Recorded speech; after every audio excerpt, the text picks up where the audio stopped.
Sober up. COVID-19 respects no national borders, no social bounds, no political systems, and no cultural values. It hits us just as hard. It levels the world. Facing the pandemic, it is not what happened matters. It is how we respond. For almost a month, it infected thousands in Wuhan in a day, and every hospital bed was occupied. Now, empty beds and closed wards in the city. How did China make it? It is nothing new, but it's worthy to know. According to an initial WHO report, an infected person appears to spread it to an average of 2.6 people.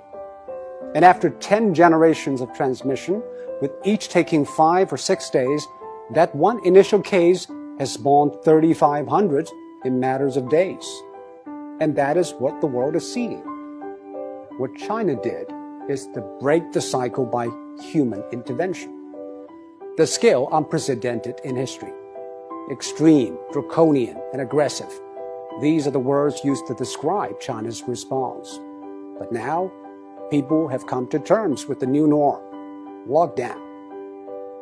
Some people say, isn't that a violation of individual rights?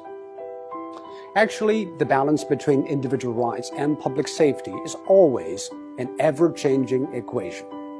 After 9/11, all the airports in the world began to impose draconian safety checks on passengers, and people accepted it because we traded a little of our freedom for the greater good of the public. China imposed the largest and most draconian quarantine in history. Factories shut, public transport stopped, and people stayed indoors.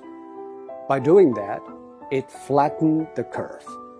On one hand, China avoided many millions of cases and tens of thousands of deaths. On the other, it stretched out the time and made the hospitals restaffed and less strained. This is exactly what Europe and America should know. But public policy needs both ends to agree, the decision makers and the decision takers. Quarantine is indeed extreme and extremely restrictive.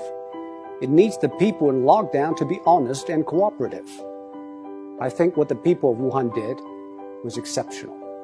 They had the courage, tenacity, and resilience to stay housebound for days, weeks, and months. Most view the quarantine as a civic duty, and that is why it worked. Public health methods are universal.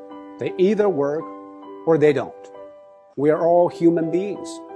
Our epidemiology is the same, but we have different economies, demographies, and sociologies. Facing a global pandemic, every nation needs a new contract signed between its politicians, businesses, and the public. Desperate times ask desperate measures. This is a desperate time, and we should not put politics ahead of public health, now more than ever. The new coronavirus has been claimed by ideologues.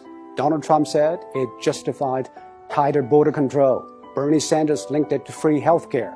While in Singapore, every infection case is followed and dealt with. Bit by bit, every country is testing its methods through trial and error. Some paid a high price, and some set a high bar. We should all move ahead with humility. There is no decision without trade-offs, and most of all, there's nothing without skin in the game. And now, the whole world has learned, or is learning, to play.